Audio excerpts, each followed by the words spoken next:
Retomando nossos estudos bíblicos na carta de Paulo aos Efésios, nós vamos voltar um pouquinho. Os irmãos lembram-se, no domingo passado, eu dei um salto ao final do capítulo 6, nós já havíamos concluído o capítulo 5, e deveríamos ter iniciado o capítulo 6, mas aprove ao Senhor que nossa agenda, nosso calendário, nos obrigasse a ir empurrando isso para frente, e no domingo passado eu decidi pular alguns versículos para chegarmos ao momento da armadura de Deus e trazer uma reflexão ocasional na nossa despedida da nossa missionária Sâmia, que está indo para o campo missionário num país muçulmano para viver situações impensáveis, mas nós colocamos isso diante de Deus e nós oramos para que Deus guarde e abençoe a nossa querida Sâmia lá no campo missionário, no país onde ela estará.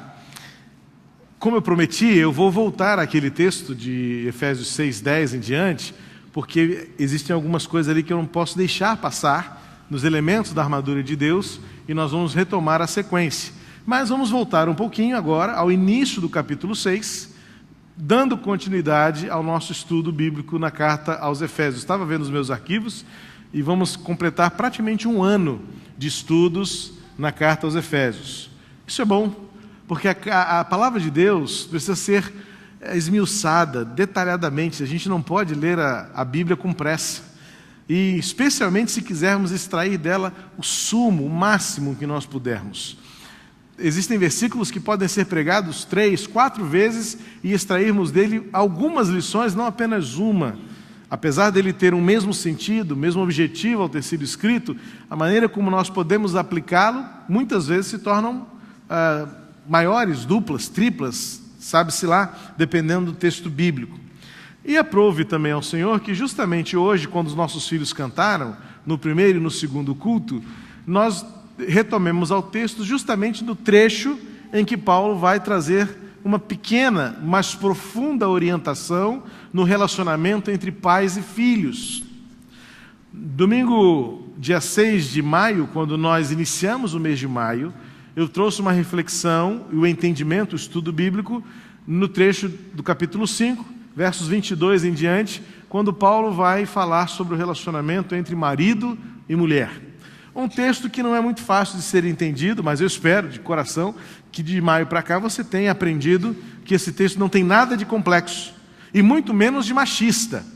Porque quando se fala em homem amar as suas mulheres e mulheres sujeitarem-se aos vossos maridos, eu sei que muitas vezes o coração não vai falar assim: opa, que história é essa? Que declaração mais machista? Eu vou me sujeitar ao meu marido? Eu vou me submeter ao meu marido?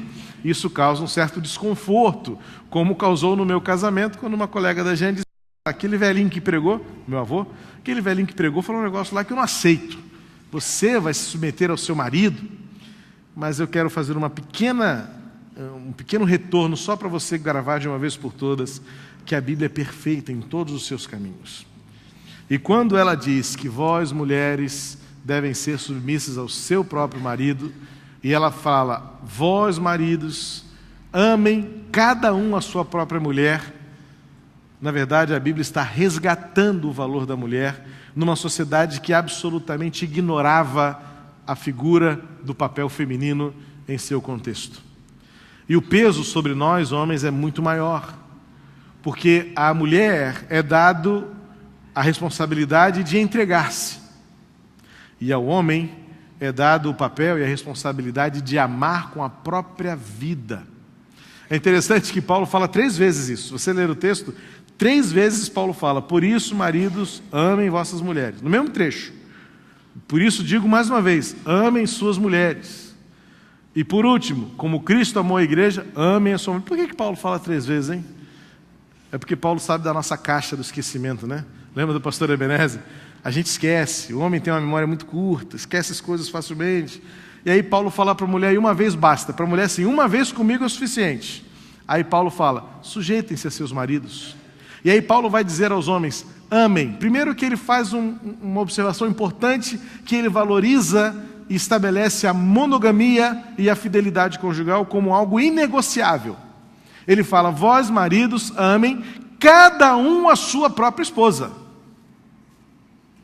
Então, aquela palavra daquela psicóloga que eu citei no último domingo de maio, quando encerrei o congresso, de uma psicanalista meio fora de si, falando que daqui a pouco o amor múltiplo vai ser uma coisa comum, então vai ser possível que as pessoas amem-se a mais de uma pessoa. Então, maridos, uma defesa, uma apologia aberta e absurda da poligamia, Paulo vai dizer: amem cada um a sua própria mulher. E para resumir a história, eu digo o seguinte: qual é a mulher que, em juízo perfeito da sua mentalidade, terá alguma dificuldade, alguma resistência a se entregar a um homem que a ame como Cristo amou a sua igreja? Se você tiver ao seu lado um marido que seja fiel, que seja leal e que a ame de tal maneira que tudo o que ele fará com o objetivo de fazê-la feliz, a submissão faz sentido. Então, o peso da responsabilidade é muito maior sobre nós, homens. Porque, em linhas gerais, é o seguinte: faça sua mulher feliz. Ame-a para torná-la a mulher mais feliz do mundo. E você a terá no seu coração de maneira plena. Você não terá uma mulher rebelde, uma mulher iracunda, uma mulher complicada, uma mulher que faça de cada goteira uma tempestade, se ela estiver ao lado de um homem que ela sabe que a ama a ponto de colocar-se diante do inimigo, diante de uma bala, para fazê-la feliz. É o amor sacrificial. Esta é a razão do texto bíblico. Paulo não era machista, o que muitos podem pensar. O contexto de Paulo, bem como esse contexto do capítulo 6, quando Paulo vai falar de filhos, era uma coisa totalmente adversa à razão humana.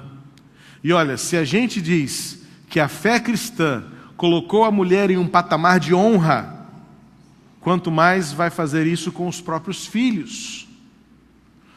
No mês de março, nós vimos em alguns noticiários, talvez você tenha visto, uma mãe que foi levada à delegacia, acusada de violência contra o seu filho, de 4 anos de idade, que com uma chinelada criou um hematoma ao lado do olho esquerdo.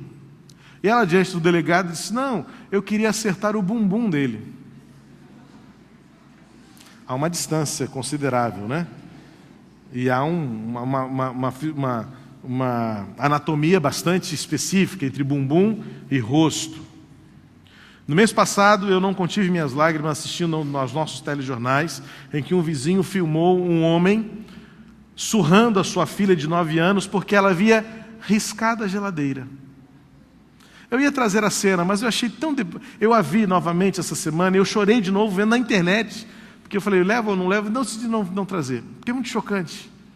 Num quintal de uma família pobre, um homem, e eu pensava na minha filha o tempo todo, que vai fazer 9 anos agora em agosto, um homem forte, levantava a criança pelas pernas, pela coxa, e com chinelo, ora com uma paulada, ora com o pé, ele açoitava a sua filha de 9 anos.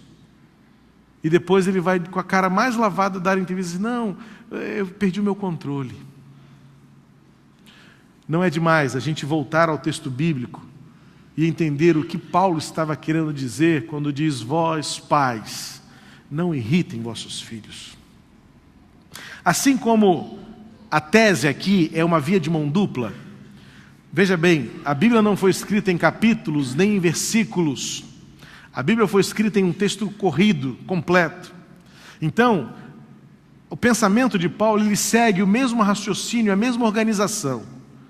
Assim como no capítulo 5 nós vemos que Paulo trata das responsabilidades mútuas e que essas responsabilidades resultam em benefícios também mútuos, ou seja, o amor do marido por sua mulher resulta numa entrega, numa submissão amorosa, ajudadora, companheira da sua mulher, e a sua mulher tem a garantia de que seu marido a amará de tal maneira que dará sua própria vida em prol da sua felicidade. Nessa relação mútua de responsabilidades e benefícios, agora também Paulo vai falar de pais e filhos, quando ele começa a dizer: filhos, obedeçam seus pais. E no versículo 4 ele vai dizer: pais, não irritem seus filhos.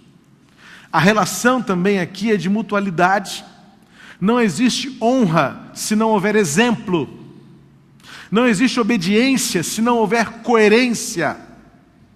E da mesma forma, a educação não se dá pelo papel do autoritarismo, muito menos pelo papel da autoridade imposta pela força, pelo tom de voz.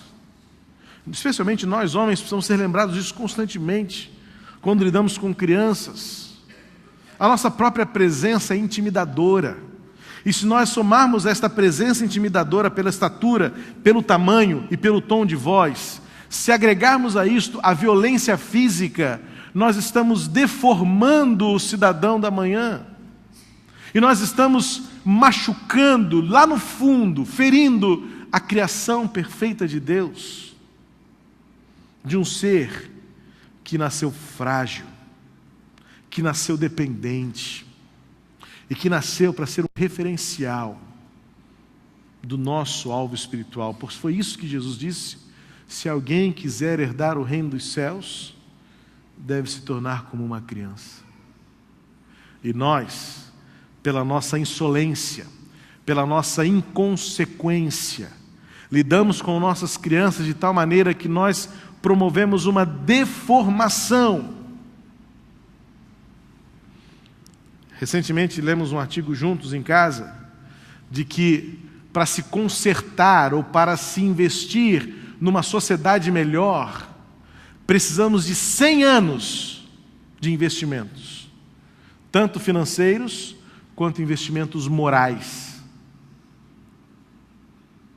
Imagina o que será do nosso mundo daqui a 100 anos, se nós hoje não mudarmos a nossa atitude para com as nossas crianças. Nós exigimos dos nossos filhos obediência, mas nós não agimos com coerência. O nosso discurso é um, a nossa atitude é outra. E como já diz o clichê da pedagogia, não é? Palavras movem, exemplos arrastam. E nossos filhos estão olhando para nós muito mais do que vendo. Estão olhando para nós muito mais do que ouvindo. Quando em Deuteronômio 6, Deus estabelece uma lei de ensino, está ali o princípio de toda a pedagogia. Na verdade, os pedagogos poderiam muito bem extrair da lei de Deus princípios valiosíssimos e imutáveis. Em Deuteronômio 6, Deus vai dizer assim: ensine a criança, ensine seu filho, andando pelo caminho, levantando-se ou deitando-se. Significa que é muito mais na convivência do que na formalidade do filho, senta aqui que eu vou te ensinar uma coisa. Não. É enquanto andamos, enquanto estamos assentados e até mesmo quando estamos dormindo, nós ensinamos algo precioso aos nossos filhos. E Paulo vai dizer assim, quando escreve aos Efésios: filhos, obedeçam a seus pais no Senhor, pois isso é justo. O justo aqui, Paulo está fazendo uma remissão à lei.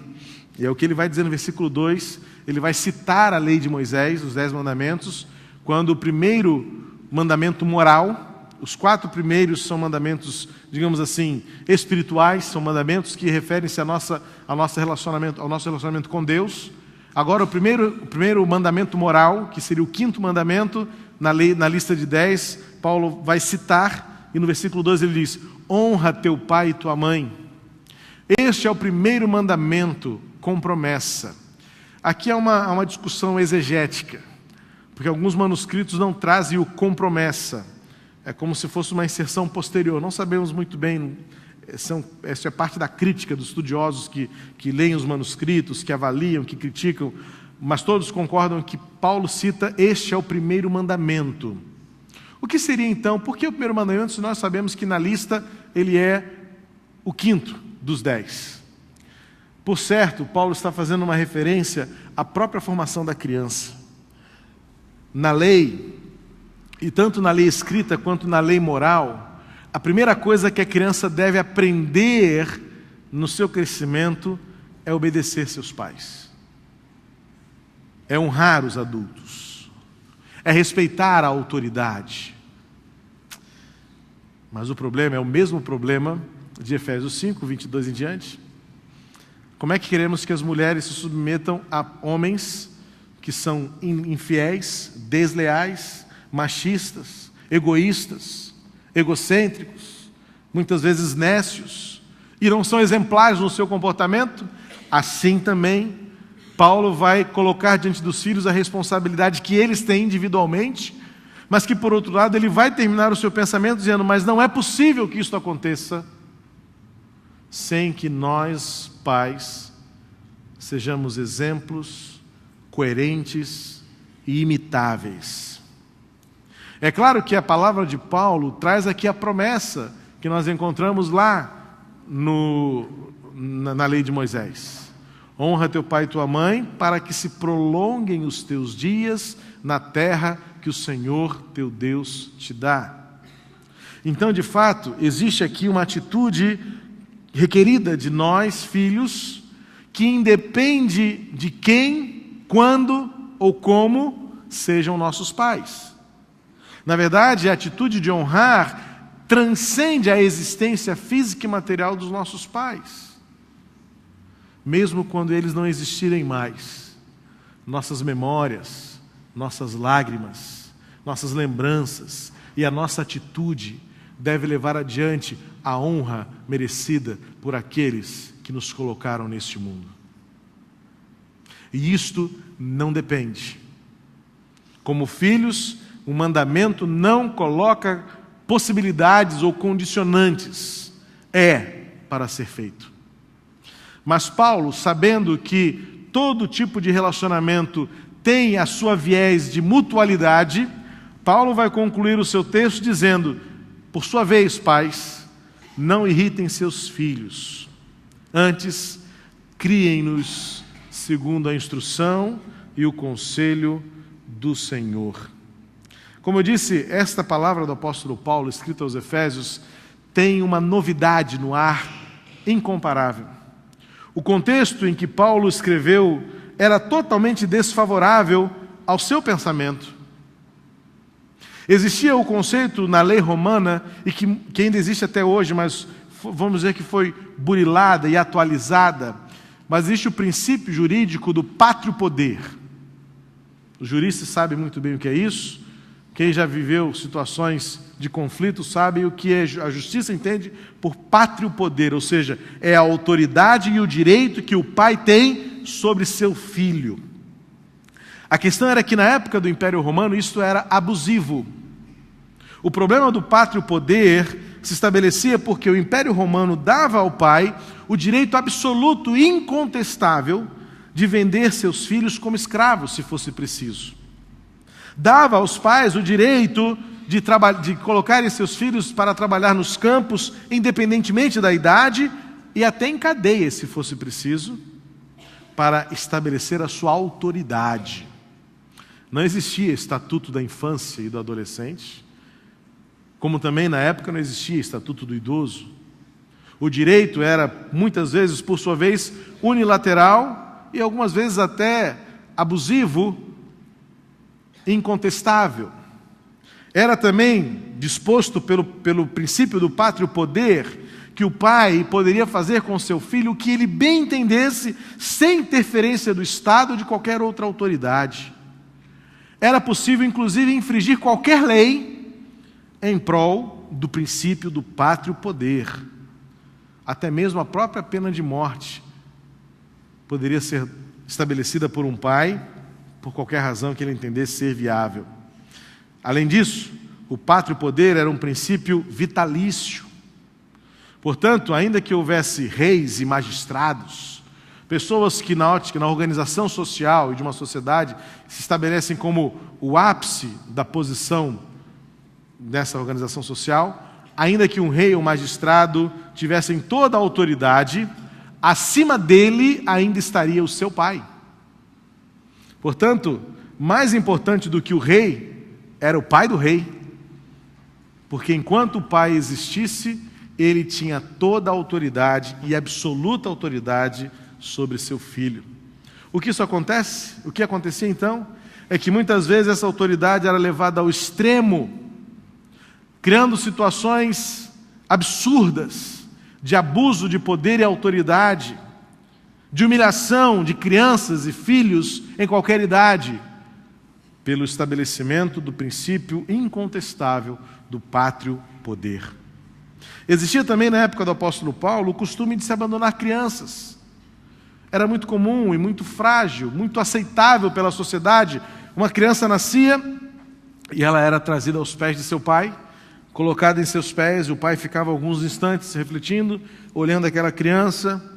Se aquele pai, por qualquer razão, achasse que aquele filho não mereceria o seu amor, ou não era dele, ele dava as costas, e nesse gesto de dar as costas para a criança e se afastar dela, ele estava entregando aquela criança para quem quisesse.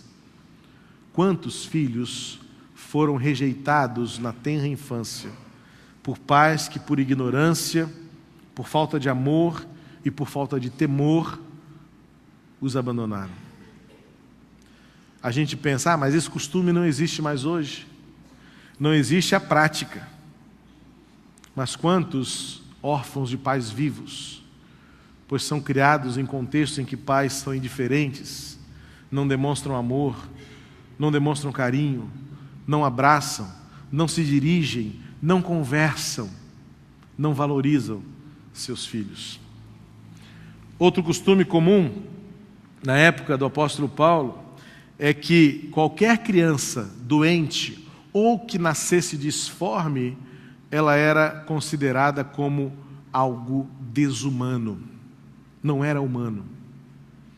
Qualquer deformidade ou qualquer enfermidade dava àquela criança uma marca também incontestável de dizer não tem direito de viver. E muitas crianças eram mortas ao nascerem por portarem algum tipo de doença congênita. Sêneca, um grande historiador, na verdade da época, e que até algumas frases de efeito dele são citadas em estudos de liderança, Sêneca diz o seguinte, e ele fala com uma naturalidade muito grande em sua obra: sacrificamos a um boi impetuoso, estrangulamos um cão raivoso, afundamos a faca num gado doente para que ele não contagie outro animal, e afogamos as crianças que nascem fracas e disformes. Uma criança que nascesse disforme ou adoecida tinha poucas esperanças de sobreviver. É nesse contexto que o apóstolo Paulo escreve, é para essa geração que Paulo escreve, e ele diz: se alguém perguntar qual é o bem que o cristianismo trouxe para o mundo, a resposta inegável é: trouxe a valorização da mulher, trouxe a mudança da ótica da criança. E nós, pais, precisamos entender que o primeiro mandamento requer de nós também uma postura e uma atitude que nos faça merecedores do respeito, da honra, e fazer com que nossos filhos sigam os nossos passos, sigam o nosso exemplo. Paulo percebe que o problema tinha uma outra face. A questão não era se os filhos obedeciam e desonravam apenas, mas Paulo percebia que os pais tinham uma atitude que era abusiva e que era injusta também por sua vez. Em Colossenses 3:21, no texto paralelo a esse, o apóstolo Paulo vai fazer um acréscimo, um texto exatamente semelhante, quando no capítulo 3 Paulo vai também falar de maridos e mulheres e vai tratar de pais e filhos. Paulo faz um acréscimo que é importante a gente perceber aqui em Colossenses 3:21. Ele diz assim: pais, não irritem seus filhos para que eles não desanimem. Ou seja, a nossa atitude com nossos filhos tem um papel formador, de construção, de elaboração e, acima de tudo, de encorajamento para que eles deem certo. Nós, como pais, muitas vezes podemos ser injustos com nossos filhos quando, por exemplo, não reconhecemos que as coisas mudam e os tempos mudam. Uma geração não é igual a outra, mas nós insistimos em dizer, porque no meu tempo não era assim. Claro, no seu tempo era bonde, hoje você gosta de andar de ônibus com ar-condicionado. No seu tempo era telefone com fio, hoje você gosta de ter o seu celular. No seu tempo não tinha e-mail, e hoje você não vive sem e-mail e enche a nossa caixa postal de tudo quanto é PowerPoint. Inclusive a geração de cabelinho branco gosta disso, né? PowerPoint, gosta de disseminar uma notícia. Cuidado! Nova modalidade de assalto. Mentira, gente, isso é mentira da internet, mas você fica impressionado com isso e manda para a nossa caixa postal. A molecada já sabe como é que é. Não, isso não é bem assim não. Já sabe onde é que vai confirmar as informações, se é, se não é. Parece que você não vive mais sem e-mail, não é? Mas você insiste em dizer, porque no meu tempo não era assim. Ok, no seu tempo não era assim, como no tempo da minha filha não será como no meu, e no tempo do meu neto não será muito menos como no meu tempo. Agora, existem valores que são imutáveis, sim. A questão é que nós não adaptamos a nossa linguagem.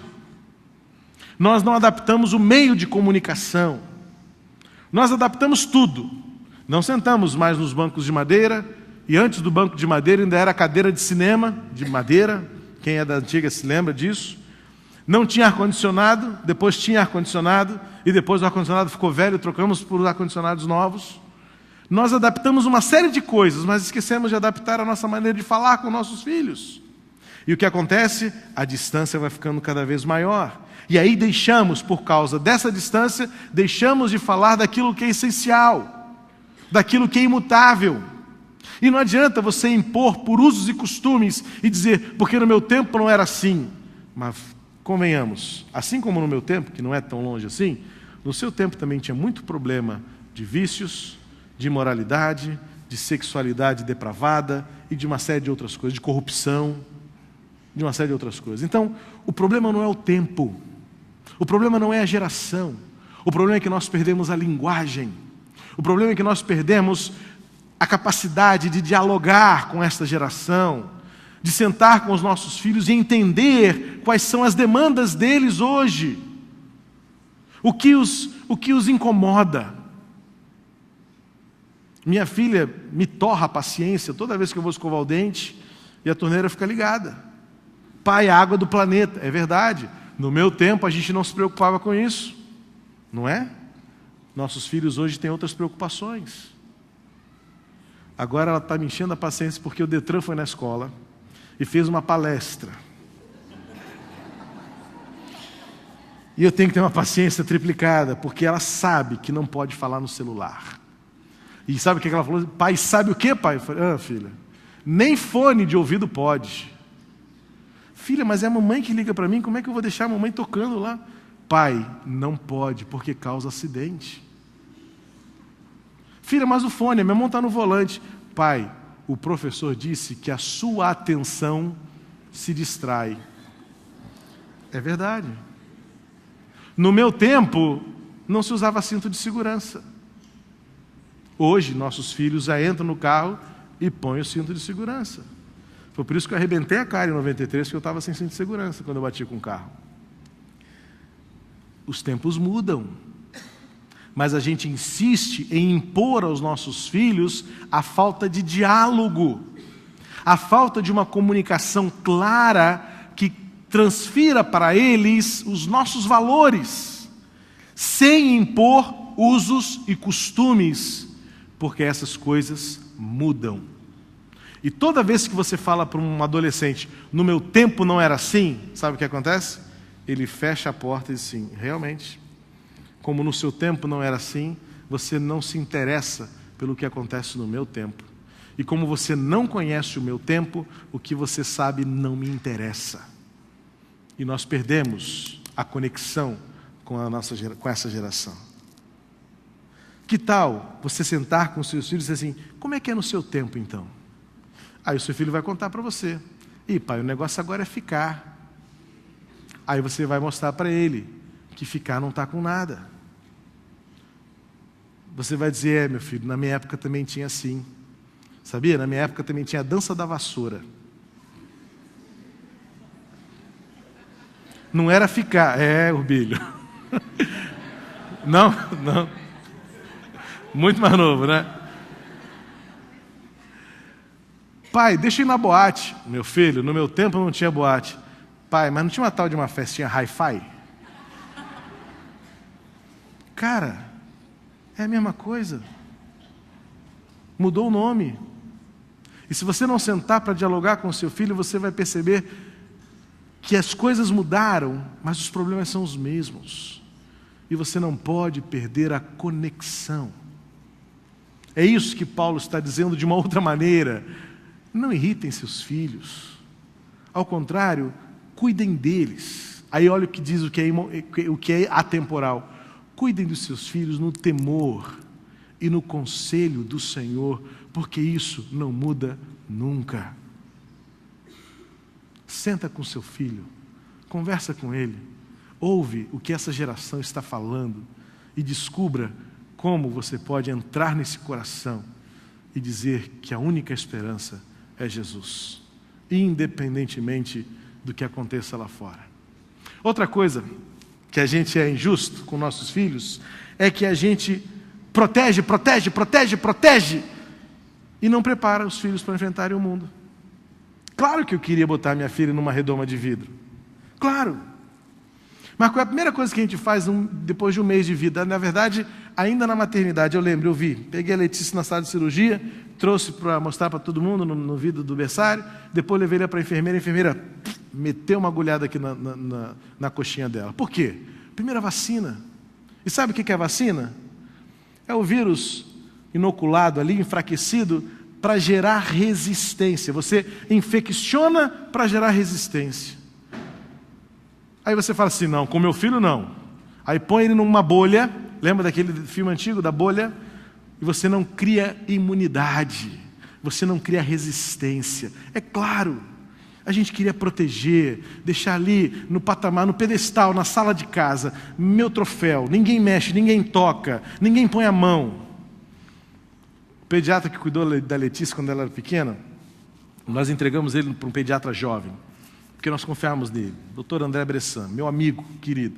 Ele falou assim, pastor, deixa a sua filha tomar a vitamina mais importante da vida. Qual é, André? Vitamina S. Sujeira. Doutor, pastor, se ela não tomar essa vitamina agora, então você fala assim, cuida da mão, não põe na boca, não põe não sei o quê, olha no chão, vai cair.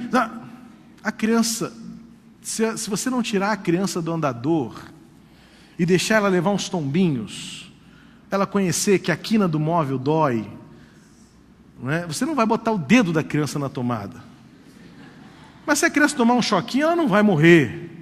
Eu tomei um choque com 2 anos de idade no relógio de luz. Eu era levado, gente. Não parece não, mas eu era levado. Estava na casa do meu tio lá em Londrina. O tempo estava chuvoso, o piso estava molhado, o relógio estava aberto.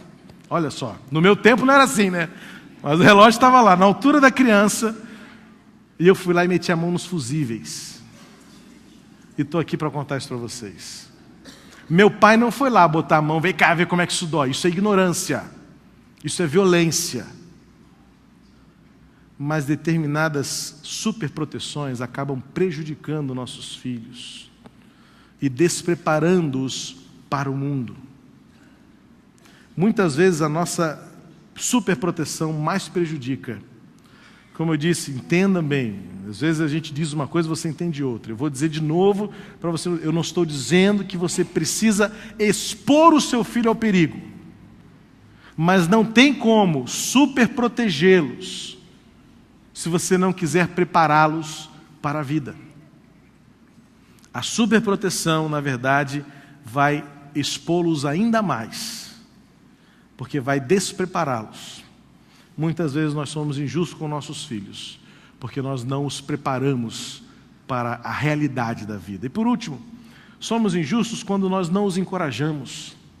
Ao contrário, é uma tendência, eu sinto isso, volta e meia a gente tem que me dar um apertão, porque estou lá estudando matemática, e o negócio não entra na cabeça, e vai e erra de novo. Eu falo assim, eu não posso dizer que ela não aprende.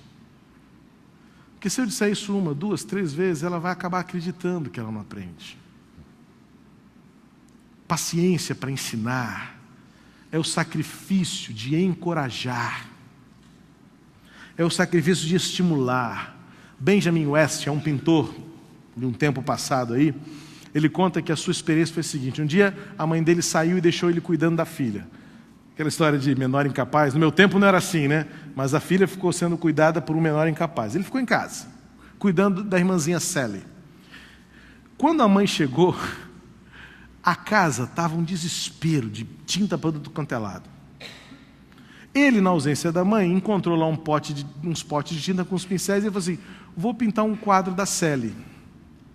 Ele pintou o quadro da Célia, pintou a Célia, pintou a geladeira, pintou o móvel, pintou a casa toda.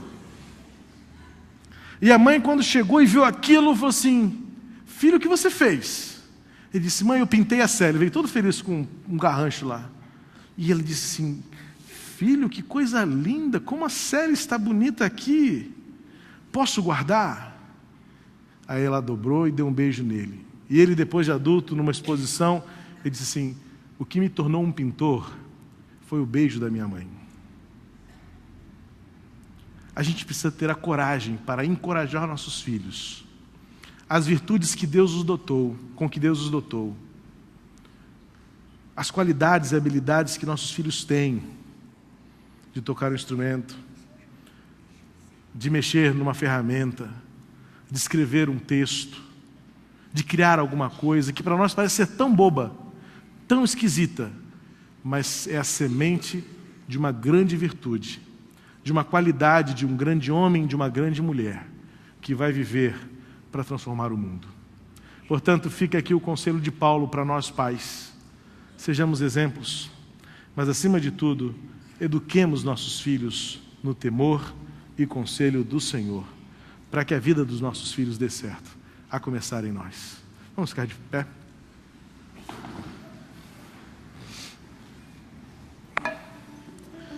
Nosso Deus e nosso Pai, ensina-nos e continua a nos ensinar. Temos tanto ainda a fazer, Senhor, o caminho é tão longo e tão difícil muitas vezes, tantas pedras, tantos desafios, lidar com a especificidade do ser humano, filhos tão diferentes, realidades tão distintas, o mundo tão mudado, tantas coisas diferentes. Ensina-nos, Senhor, a nos conectarmos com nossos filhos, de maneira tal que os ensinemos a andar no Teu caminho, de tal maneira que os ensinemos a viver a Tua verdade, de tal maneira, Senhor, que os encorajemos a serem aquilo que Tu preparaste para serem. Tu dotaste nossos filhos com qualidades e habilidades que só eles têm, e cada um individualmente. Ensina-nos a lidar com isso, para ensiná-los e educá-los no temor e no conselho do Senhor. E que a graça de Jesus, o amor de Deus, o nosso Pai, a comunhão e a consolação do Espírito Santo sejam com todos nós, pais e filhos, reunidos aqui, onde quer que estejamos, agora e até as próximas gerações, até que Cristo volte. Amém e amém.